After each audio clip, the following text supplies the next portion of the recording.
Hello friends, नमस्कार सभी को। तो हम पहुंच चुके हैं क्लास 10th की 6 चैप्टर नंबर 6 में मैथमेटिक्स में एक्सरसाइज 6.6 में पहुंच चुके हैं, जिसमें है कि क्वेश्चन नंबर पहला है आकृति में पीएस कोण क्यूक्यूआर का समद्विभाजक है। ठीक है ना। तो देखिए कि क्यू एस बटे एस आर बराबर पी क्यू बटे पी आर। ठीक है। तो हम इसको हल करेंगे दोस्तों, बहुत ही आसान तरीके से हल करेंगे। बस आपको वीडियो में बने रहना है।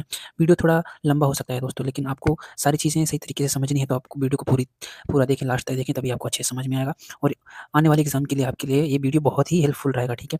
तो उसके लिए सबसे पहले आपको हमारे चैनल को सब्सक्राइब कर देना है, वीडियो को लाइक कर देना है। ठीक है। तो हम चलिए स्टार्ट करते हैं। तो हम सबसे पहले हम आकृति बनाएंगे। क्या कहता है, आकृति में पी एस कोण क्यू पी आर का समद्विभाजक है। ठीक है ना। तो हम सबसे पहले क्यू पी आर जो है हमारा त्रिभुज बनाएंगे। ठीक है ना। तो त्रिभुज कुछ इस प्रकार से बनेगा। ठीक है। कुछ इस प्रकार से बनेगा क्यू पी आर। ठीक है। क्यू पी आर नाम दे दिया। ठीक है ना, जिसका समद्विभाजक पी एस कोण। ठीक है। पी यहाँ पे है तो यहाँ पे एस आएगा। ठीक है ना। समद्विभाजक है तो सीधे कीजिए कि क्यू एस बटे एस आर बराबर पी क्यू बटे पी आर। ठीक है ना। तो हम यहाँ से सॉल्व करेंगे, हल करेंगे। ठीक है।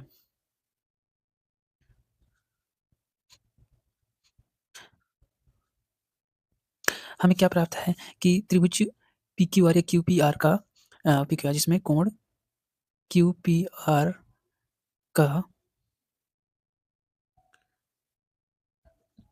समद्विभाजक पी एस है। ठीक है। इतना हमें ज्ञात है। ठीक है ना। इसलिए कोण क्यू पी एस बराबर कोण आर पी एस। अब ये क्यों किया, जहाँ भी अगर समद्विभाजक कहता है ना, ये हमारे पास त्रिभुज बना हुआ है, तो अगर समद्विभाजक, ये समद्विभाजक है। ठीक है ना। तो यहाँ पे जो भी कोण बनेगा ये दोनों बराबर होंगे, मतलब कि कोण क्यू पी एस, ठीक है ना, क्यू पी एस और आर पी एस, और ये दोनों कोण आपस में बराबर होंगे। ठीक है ना। तो हम कोण क्यू पी एस बराबर कोण आर पी एस कर दिया। ठीक है ना। रचना क्या होगी, आर टी समलंब आर एस खींचो। ये क्यू पी है, हमें क्यू एस बटे एस आर ये करने के लिए हम रचना आर टी समलंब आर एस खींचो, जो क्यू पी को अगर हम बढ़ाते हैं, ठीक है ना, अगर हम क्यू पी को और आगे बढ़ाते हैं, ठीक है ना, ठीक है ना, तो क्यू पी को टी पर प्रतिच्छेद करें। ध्यान देना है दोस्तों कि आकृति जो है ऐसे बनी हुई है अभी। ठीक है ना। ये हमारा पहला है। अगर हम इसको थोड़ा और बढ़ा दिए, मान लो ऊपर ये वाला हम इसको और बढ़ा दिए, दे दिया टी। ठीक है ना। यहाँ पे अगर नाम टी दे दिया, तो यहाँ पे जो कोण बनेगा ना, यहाँ पे भी तो कोण बनेगा, यहाँ पे जो कोण बनेगा, यहाँ पे जो कोण बनेगा, मान लो हम इसको एक मान लिया और इसको तीन। एक क्योंकि बाहर से एक कोण इधर से बन रहा है और ये तीन कोण को लेके चल रहा है, ये एक दो और तीन। ठीक है। इतना समझ में आया। इसके अंदर पूरे त्रिभुज के अंदर जो ये पूरा त्रिभुज ले रहा है, तो तीन कोण इसमें, तो इसको तीन दे दिया। ठीक है ना। ये कर रहा है। अगर मान लो ये हम कोण एक बराबर एक का अंतर कोण है, क्योंकि एक ये जो कोण बना है, ध्यान देना दोस्तों, ये जो कोण बना है इसके अंतर में ये कोण बना हुआ है। ठीक है ना। और हम कोण तीन बराबर कोण क्यू पी एस कर देते हैं। ठीक है ना। क्यू पी एस कोण तीन बराबर क्यों, कोण तीन जो ये बन रहा है ना, तो सेम ऐसा त्रिभुज ये क्यू पी एस है। ठीक है ना। कौन सा हो जाएगा, संगत कोण होगा। ठीक है ना। परंतु कोण आर पी एस बराबर कोण क्यू पी एस। ठीक है ना। क्यों, क्यों कोण आर पी एस बराबर क्यू पी एस। ठीक है ना। ये दोनों जब समद्विभाजित होता है ना, जब ये रेखा, तो दोनों कोण जो है यहाँ पे बराबर कर दिया। ठीक है ना। हमारे पास ये दिया हुआ क्यू पी एस बराबर आर पी एस। ठीक है ना। तो हम जब ये दोनों बराबर हैं, तो हम इसको भी बराबर कर सकते हैं। कोण एक बराबर आर पी एस लिखा है, कोण तीन बराबर क्यू पी एस लिखा है, तो कोण एक बराबर कोण तीन। समझ में आ रहा है ना। इसके बराबर इसके है, तो एक के बराबर ये है, तीन के बराबर ये है। ठीक है ना। तो इसके बराबर ये दोनों, तो कोण एक के बराबर कोण तीन बराबर, तो हम इतना कर सकते हैं, कोण एक बराबर कोण तीन बराबर पी टी बराबर पी आर। ठीक है ना। पी टी बराबर पी आर, इतना कर दिया। चूंकि हमें पता है किसी त्रिभुज में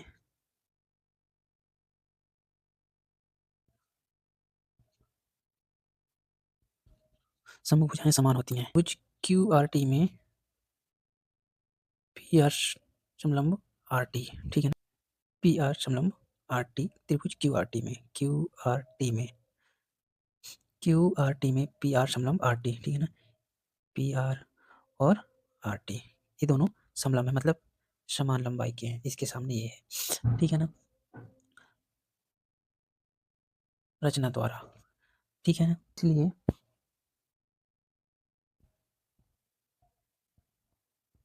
मूलभूत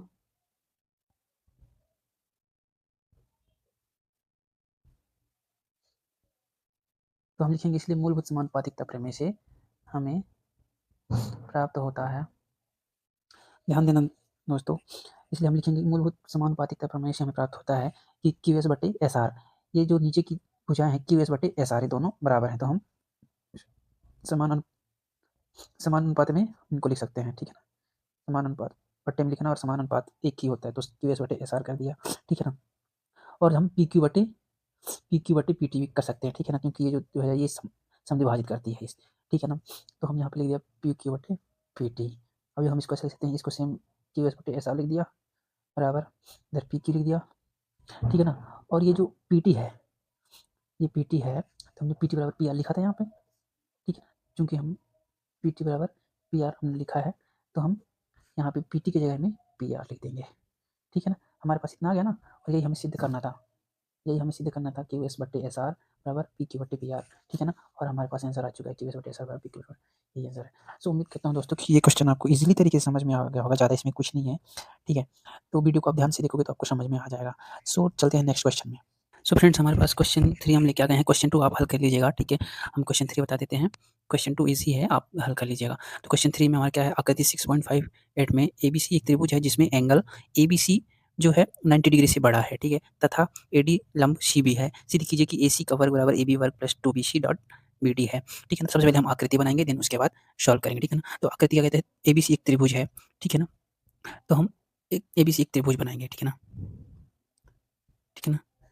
कुछ इस प्रकार से त्रिभुज बनेगा, यहाँ पे ABC और जो AD है CB पे लंब है, ठीक है ना। तो AD लंब जो है CB हो जाएगा, AD लंब CB, ठीक है ना। तो देन हम इसके बाद क्या कहता है, हमें सिद्ध करना है AC का वर्ग बराबर AB का वर्ग प्लस 2BC डॉट BD, ठीक है। तो हम यहाँ से हल करेंगे, ठीक है ना। हल करना है त्रिभुज ABC एक समकोण है। सबसे पहले हमको ये चीज़ लिखना ही लिखना है, ठीक है ना। जो भी चीज़ें हमें सामने दिख रही हैं उसमें से सबसे पहले हम लिख देंगे त्रिभुज ABC एक समकोण है, ठीक है ना, जिसमें कोण ABC 90 डिग्री से बड़ा है और AD लंब CB है, ठीक है ना। तो आप देख सकते हो कि ये जो 90 डिग्री से बड़ा कोण यहाँ पे बनेगा, ठीक है ना। जो ABC है 90 डिग्री से बड़ा है, ठीक है ना, और AD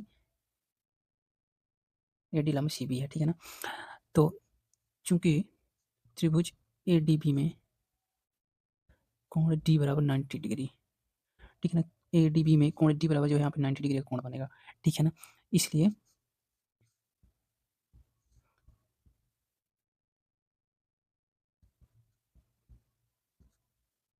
यहाँ पे जो है 90 डिग्री बनी, इसलिए हम पाइथागोरस प्रमेय जो है यहाँ पे लगाएंगे, ठीक है ना। अब पाइथागोरस प्रमेय का तो आपको पता ही होगा, कर्ण का वर्ग बराबर सम का वर्ग प्लस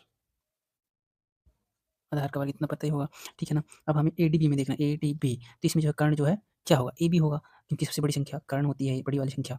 तो हम AB का वर्ग कर देंगे, लंब का वर्ग कितना, ये होगा लंब, और आधार ये होता है। तो AD का वर्ग प्लस DB का वर्ग, ठीक है ना, DB का वर्ग, इसको समीकरण हम 1 मान लेंगे, ठीक है ना। पुनः पुनः त्रिभुज ADC में हम ज्ञात करेंगे, ठीक है ना। अभी हम किस में ज्ञात किए थे, ADB में, अब हम ADC में ज्ञात करेंगे, ठीक है ना। ADC में हम ज्ञात करेंगे, ADC में भी कोण D जो है 90 डिग्री का ही आएगा, ठीक है, कोण D बराबर 90 डिग्री का आएगा। तो पुनः पाइथागोरस प्रमेय से, ठीक है ना। तो पाइथागोरस, अब त्रिभुज हमें ADC में देखना है, तो AC जो है कर्ण होगा, ठीक है ना। तो AC का वर्ग बराबर आधार जो है क्या होगा, लंब जो है AD होगा प्लस आधार जो है DC होगा, ठीक है ना। इतना समझ में आया, ठीक है। उसके बाद जो है AD का वर्ग बराबर, सॉरी AD का वर्ग प्लस, अब ये जो DC है, DC को हम ऐसे लिख सकते हैं कि DB प्लस BC, ठीक है ना, क्योंकि ये दोनों बराबर बराबर हैं, तो हम इसको इसको DB प्लस BC लिख सकते हैं, या BD प्लस BC, ठीक है ना, का वर्ग लिख दिया। अब AD का वर्ग बराबर, अब यहाँ पे देखो जो फॉर्मूला है, यहाँ पे A प्लस बी का होल स्क्वायर,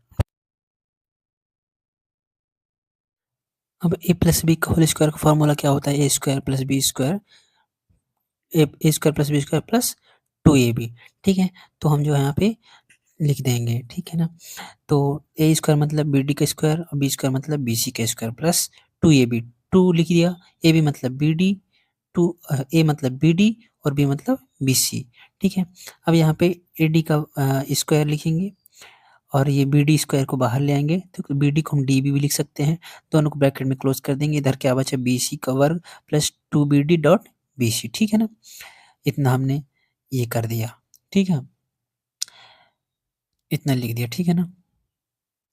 अब जो है ए सी का वर्ग बराबर ए डी का वर्ग प्लस डी बी का वर्ग जो है, तो हमने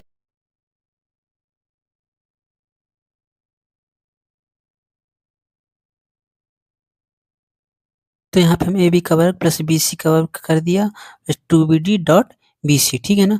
यहाँ पे हम लिख देंगे समीकरण एक से, क्योंकि हमने समीकरण एक से उठाया है, ए बी का वर्ग बराबर ए डी का वर्ग प्लस डी बी का वर्ग, और ए बी के ए डी के वर्ग और डी बी के वर्ग में हम ए बी रख दिया, ठीक है। अतः यहाँ पे हम लिखेंगे, अतः हमें प्राप्त होता है, क्या लिखेंगे, ए सी का वर्ग बराबर ए बी का वर्ग प्लस बी सी का वर्ग plus two B C dot D C, sorry B D, ठीक है ना। हम इतना लिख देंगे।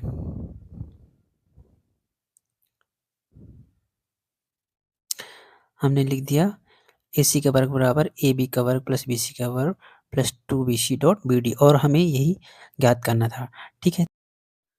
सो उम्मीद करता हूँ दोस्तों कि आपको वीडियो समझ में आ गई होगी, ठीक है। अगर आपको वीडियो अच्छी लगी तो प्लीज़ वीडियो को लाइक करना, चैनल को हमारे सब्सक्राइब करना और वीडियो को शेयर कर देना, ताकि आपको आगे की वीडियो की नोटिफिकेशन बराबर मिलती रहेगी दोस्तों, ठीक है।